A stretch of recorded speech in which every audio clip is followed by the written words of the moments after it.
Regardless of the result of the survey, we have a constitutional duty that we really have to face.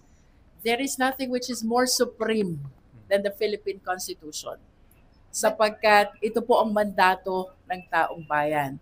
So regardless of the result of the survey, mataas man ang porsyento ng sumusuporta sa impeachment or mababa man ang porsyento ng sumusuporta sa impeachment, this is mandatory for us to conduct a trial.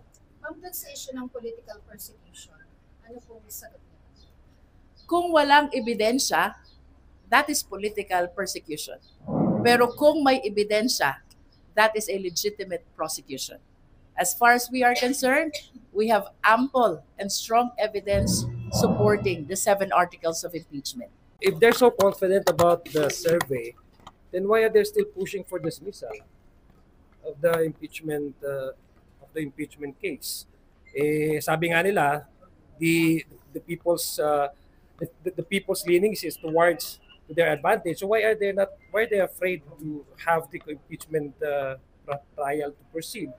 Kung kampante naman sila dun sa survey nila, ba't nila i-dismiss? So I guess that's a kind of conflicting altogether, believing in the survey and yet pushing for the dismissal of the case.